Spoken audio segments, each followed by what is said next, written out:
கர்த்தரும் இரட்சகமாக இயேசு கிறிஸ்துவின் நாமத்தில் இயேசுவின் இளைப்பாறுதல் ஊழியத்தின் சார்பாக இந்த தொலைக்காட்சி வாயிலாய் 2026 7ஆம் மாதம் வாக்குத்தத்த வசனத்தின் நிமித்தமாய் உங்களை சந்திப்பதிலே மிகுந்த சந்தோஷம் அடைகிறேன்.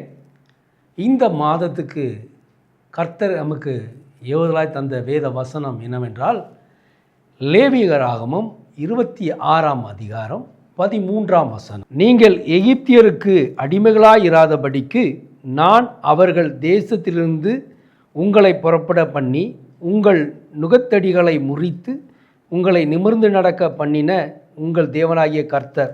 இந்த மாதத்தில் கூட உங்கள் நுகத்தடிகளை முறித்து உங்களை நிமிர்ந்து நடக்க செய்கிற தேவன். இஸ்ரேல் ஜனங்களை எகிப்தியர்களுக்கு அடிமைகளாயிராதபடிக்கு அவர்கள் மீது இரக்கம் கொண்டு அவர்களுடைய வேதனைகளை அறிந்து பாடுகளை அறிந்து 430 ஆண்டுகள் அடிமைகளாய் வாழ்ந்த அந்த ஜனங்கள் தலைமுறைகளை இருந்த நுகத்தை முற்றிலுமாய் முறித்து போட்டு அவர்களை அழைத்து வந்த தேவன் இன்று நம்மை பார்த்து சொல்லுகிறார், நம்முடைய நுகத்தடிகளை முறித்து நம்மை நிமிர்ந்து நடக்க செய்கிற தேவன். இதுவரையிலும் நம்முடைய வாழ்க்கையில் அநேக காரியங்கள் ஜெபித்தும் அது தாமதித்து ஒரு உயர்வை காணாதபடி முற்றிலுமாய் ஒரு நுகம் போல, ஒரு சாபக்கேடை போல, ஒரு தடையை போல, ஒரு மதிலை போல நம் வாழ்விலே நின்று கொண்டிருந்தால் இந்த தடைகள் எல்லாத்தையும் அகற்றி போடுகிறவர் நமக்கு முன்பாக கடந்து செல்வார். எப்படி இஸ்ரேல் ஜனங்கள் எகிப்தியருடைய ஒடுக்குதலையும் பார்வனுடைய நெருக்கத்திலிருந்து கூக்குரலிட்டு அழுதார்களோ, அந்த அழுகையின் சத்தத்திற்கு இறங்கின கர்த்தர். ஒருவேளை இந்த 6 மாதங்களாய் இந்த 2026ஆம் ஆண்டில் தொடக்கத்திலிருந்து ஒவ்வொரு மாதமும் ஒவ்வொரு வாக்குத்தத்தங்கள் நம்மை ஆற்றி தேற்றி வந்து கொண்டிருந்தன. அநேக ஊழியக்காரர்கள் மூலமாய் வாக்குத்தத்தங்கள் நமக்கு போதிக்கப்பட்டது. அந்த வாக்குத்தத்தங்கள் ஒவ்வொருடைய வாழ்க்கையிலே ஒவ்வொரு விதமாய் கிரியை செய்யப்பட்டது என்பதெல்லாம் நம் வாழ்விலே ஒரு சாட்சி.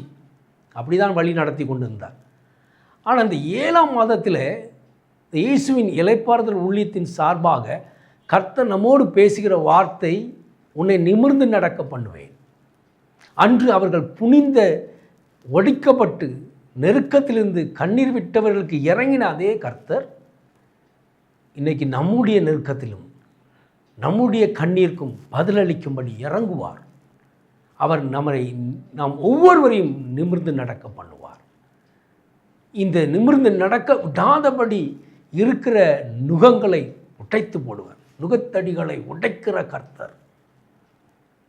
அடிமை போல வைக்கப்பட்ட அந்த நுகங்கள் யார் வைத்தார் என்று பார்த்தோம்னால், பிசாசானவன் இந்த உலகத்திலே தேவனுடைய ஜனங்களை எப்படிலாம் ஒடுக்கி அவர்கள் மீது இந்த நுகங்களை, பாவம்ங்கிற நுகத்தை வைத்து அவர்களை அடக்கி பாவத்தினால் கெட்டி வைத்து விடுகிறான்.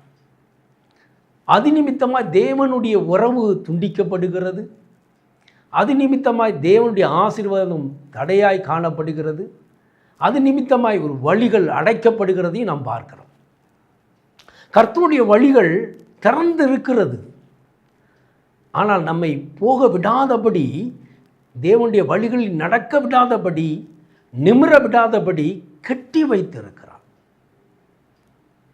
வேதத்தில் நாம் வாசிக்கும் பொழுது 18 வருடமாய் கூனியாய் இருந்த ஸ்திரீ, அவள் சும்மா இருக்கல, அவளை பொல்லாத ஆவி அவளை நிமிர்ந்து நிற்க விடாதபடி கூனியாய் கட்டி வைத்திருந்தது.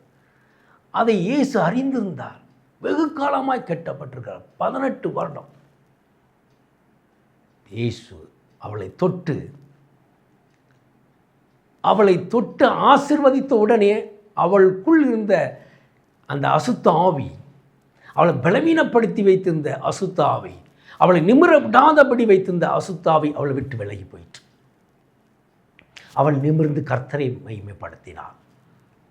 இன்றைக்கி ஒருவேளை நம்முடைய வாழ்க்கையில் கூட நிமிர விடாதபடி நுகத்தினால் நம்மை ஒடுக்கி வைத்திருக்க பொல்லாத ஆவிகள், பலவீனத்தின் ஆவிகள், சாபத்தின் ஆவிகள், ஆசீர்வாதத்தை கேடு உண்டாக்குகிற ஆவிகள், இவைகளிலிருந்து கர்த்தர் நம்மை விலக்கி காப்பார். விலக்கி காப்பார். நம்மை விலக்கி காப்பதற்காக நமக்குள்ளாக பரிசுத்த ஆவியானவரை தந்தருளினார். அவர் எல்லா இன்னங்களுக்கும், எல்லா போராட்டத்திற்கும், எல்லா பாடுகளுக்கும் விளக்கும்படியாக.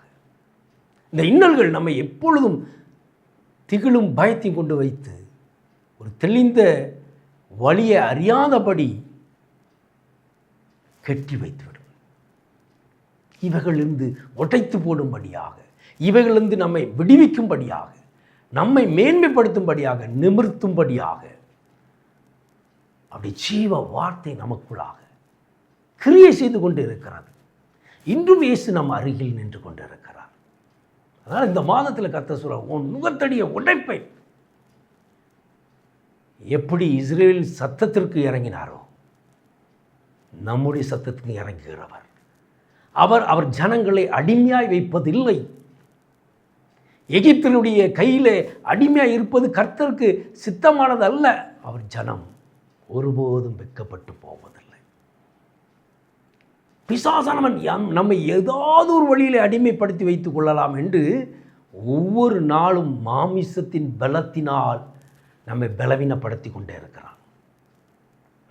மாமிசம் பலவீனமானது. அதை லகுவாக அவன் கையாண்டு விடுகிறான். லகுவாக நம்மை உடைத்து போட்டு விடுகிறான். லகுவாக நம்மை தத்தளிக்க விட்டு விடுகிறான். ஏனென்றால் நாம் மாமிசத்துக்கு உரியவர்களாக இருக்கிறோம். இப்போ மாமிசத்துக்கு உரியவர்களாக இருக்கிறபடினால அவன் வெகுவாய் நம்மை ஆளுகை செய்கிறதை நாம் அனுதினமும் ஒவ்வொரு நாளும் பார்க்க முடிகிறது. எப்படியாவது நம்மை சிறைப்படுத்தி அடிமையாக்கி அவன் நுகத்தை நம் மீது வைத்து ஒடுக்கி வைத்து உள்ள அவன் விரும்பி கொண்டிருக்கிறான். அதற்கு நாம் இடம் கொடாதபடிக்கு பார்வோன் கைக்கு இஸ்ரேல் ஜனங்களை மீட்டெடுத்தது போல, எகிப்தியரிடத்தில் அடிமையாக இராதபடிக்கு அந்த எகிப்திலிருந்த விடுதலையாக்கி அழைத்து கொண்டு வந்தது போல, அந்த நுகங்களை உடைத்து போட்டது போல, அடிமைகளாக இருந்தவர்களை நிமிர்ந்து நடக்க செய்தது போல, இந்த மாதத்திலும் நீங்கள் ஒருவேளை பொருளாதாரத்தில் ஒடுக்கப்பட்டிருக்கலாம், வேலை இல்லாமல் நெருக்கப்பட்டிருக்கலாம், குடும்பத்தை எப்படி நடத்துவது என்று திணறி கொண்டு இருக்கலாம். ஒருவனுடைய பொருளாதாரம் வீழ்ச்சி ஆகும் பொழுது அவன் வாழ்க்கை கேள்விக்குறியாய் மாறிவிடுகிறது. அது ஆணாக இருக்கலாம், பெண்ணாக இருக்கலாம். இந்த நாட்களில் ஆணும் பெண்ணும் வேலை செய்கிற ஒரு காலம். அப்படி குடும்பத்தை நடத்துகிறதை நாம் பார்க்கிறோம். 2 பேர் வேலை செய்து கூட குடும்பத்தை நடத்துவது மிக கடினமான ஒரு காலகட்டம். பிள்ளைகளை வளர்ப்பது மிக சிரமம். இப்படி எல்லாவற்றிலும் ஒரு குடும்பத்தை நடத்துவதற்கு பொருளாதாரம் எவ்வளோ முக்கியமானது. அப்போ பிசாசானவன் அந்த பொருளாதாரத்தை ஒடுக்குவதற்காகவே கர்த்தரை நாம் விலக செய்யும்படியாக, பலவீனத்தை கொடுக்கும்படியாக, இருதயத்தை கலக்கத்தை கொண்டு வருவதற்காக அந்த பொருளாதாரத்தில் கை வைப்பார். சிலர் வேலை பார்த்து கொண்டிருப்பார்கள். அந்த அந்த ஊதியம் வருவது கூட தடையாக இருக்கலாம், தாமதிக்கலாம். சிலருக்கு வேலை இல்லாமல் போய்விடலாம். வியாபாரம் அது தோர்ந்து போயிருக்கலாம். வியாபாரத்தில் நிறைய நஷ்டங்களை கண்டிருக்கலாம். இப்படி பல நெருக்கடி. இப்படி பொருளாதாரத்தை தான் ஏதோ வழியில் அவன் எப்படியாவது அதை கையாண்டு விட வேண்டும் என்று பிரயாசப்படுவான். எல்லாம் இருக்கும் பொழுது ஒரு சரீரத்தில் ஒரு வியாதி வந்து விட்டால் அவனுடைய நிம்மதியே கெட்டு போய் விடுகிறது. ஒருவனுடைய குடும்பத்தில் ஒருவர் வியாதி உள்ளவர்களாக இருந்தால் அந்த குடும்பத்திலேயே ஒரு சமாதானம் அகன்று போய் விடுகிறது. இப்படி எல்லா விதமாய் நம்மை ஒடுக்குவதற்காக, எப்படியாவது அந்த நுகத்தை வைத்து நம்மை கெட்டி வைத்து கொள்வதற்காக, சமாதானற்ற வாழ்வை வாழ்வதற்காக அவன் பிரயாசப்பட்டாலும் அவனிடத்தில் நம்மை விட்டுக்கூடாத தேவன். எகிப்தியரை போல நம்மை அடிமைப்படுத்தி வைத்துக் கொள்ளலாம் என்று பிசாசனவன் வகை தேடினாலும் கர்த்தர் அதற்கு அனுமதிக்க மாட்டார். அவன் வைத்த நுகங்களை உடைத்து போட்டு மீண்டும் நம்மை நிமிர்ந்து நிற்க செய்வார். எல்லா பொருளாதாரத்திலும் கர்த்தருடைய ஆசீர்வாதம் வரும். அவருடைய ஆசீர்வாதத்தோடு, அவருடைய ஐஸ்வர்யத்தோடு வேதனை கூட்டாத தேவன். அவருடைய ஆசீர்வாதமே நமக்கு ஐஸ்வர்யத்தை கொண்டு வரும். அதோடு அவர் வேதனை கூட்டாத தேவன். அப்போ அந்த ஆசீர்வாதத்தை தான் நாம் நாட வேண்டும். அந்த ஆசீர்வாதம் தான் உனக்கு சமாதானத்தை கொண்டு வரும். இவ்வளோ காலம் காத்திருக்கலாம். இந்த மாதத்தில், இந்த 7ஆம் மாதம் உன் நுகத்தை உடைத்து உன்னை நிமிர்ந்து நடக்க பண்ணுவார். உன் வாழ்க்கையில் அநேக கேள்விக்குறிகளாக இருக்கலாம். 6 மாதம் முடிந்தது, முதல் மாதம் 7ஆவது மாதம் முதல் நாள் இந்த செய்தி என்னை தொடட்டும் என்று நீ கேட்டுக்கொண்டிருக்கலாம். இன்று தான் உன்னை பார்த்து கர்த்தர் சொல்கிறார், உன்னை நிமிர்ந்து நடக்க செய்வேன். நீ எந்த சூழ்நிலையும் தலை குனியாதபடி, எந்த காரியத்தை குறித்தும் மனவேதனை அடையாதபடி, நீ சோர்ந்து போகாதபடி, உன்னை தாங்கி ஏந்தி நடத்துகிற கர்த்தர் உன்னோடு கூட உண்டு. அவர் ஒருபோதும் உன்னை விட்டு விலகுவதும் இல்லை, உன்னை கைவிடுவதும் இல்லை.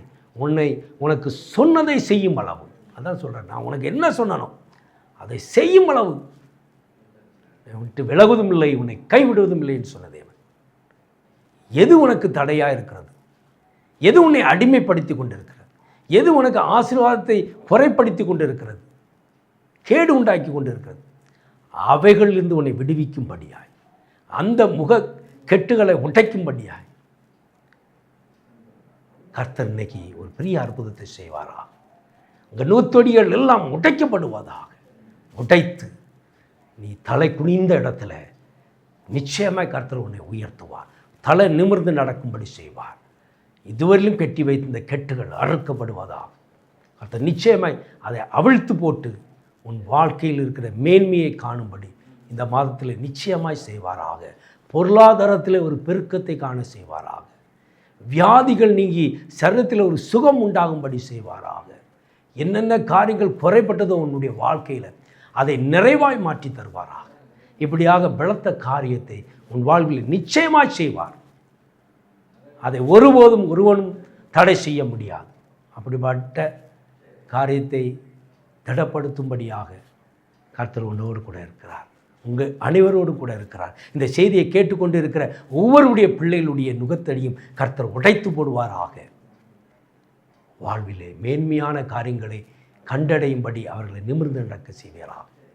இப்படியாக இந்த வாக்குத்தத்தம் இந்த மாதத்தில் நன்மையை கொண்டு வரட்டும். என்னோடு இணைந்து ஜெபிங்கள். கர்த்தர் தாமே பெரிய காரியங்களை செய்வாராக. அன்பின் பிதாவே, உம்மை நோக்கி எங்கள் கண்களை ஏறெடுக்கிறோம் அப்பா. 7ஆம் மாதம் முதல் நாள் என் தேவனுடைய பிரசன்னம் ஒவ்வொருவரையும் தொடும்படியாக, ஒவ்வொருடைய முகக்கட்டுகளும் உடையும்படியாக தேவனுடைய பலத்த கரம் இறங்கட்டும் இயேசுவின் நாமத்தில். அப்பா, பலவீனப்பட்டு சுகவீனத்தினாலே ஒடுக்கப்பட்டவர்களை கர்த்தர் சுகமளித்து அவர்கள் நிமிர்ந்து நடக்கும்படி செய்வாராக. பொருளாதாரத்தில் ஒரு பெருக்கத்தை கொண்டு வருவாராக. அவருடைய கையின் ஆசீர்வாதத்தை அவர்கள் சாப்பிடத்தக்க கிருபை செய்யும்.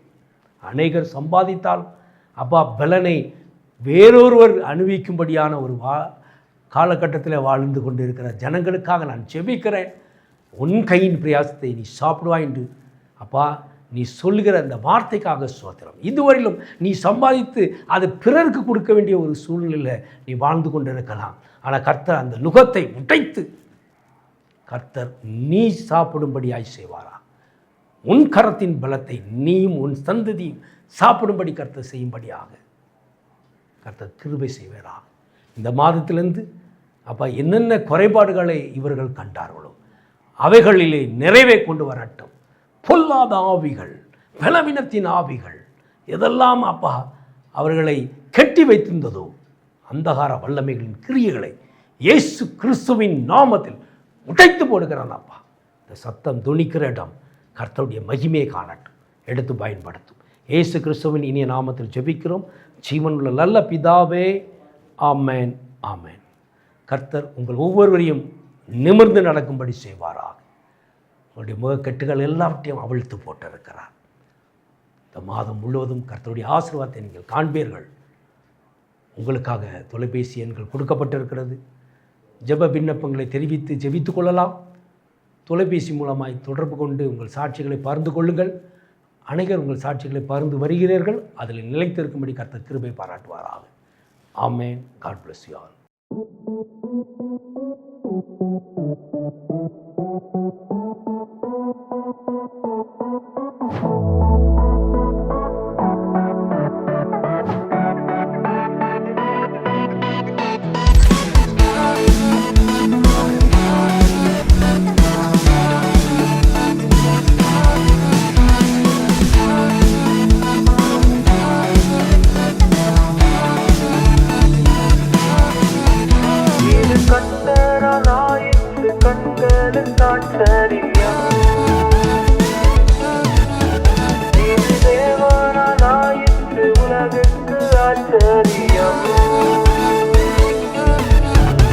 இது கர்த்தராலாயிற்று கண்களுக்கு ஆச்சரியம்.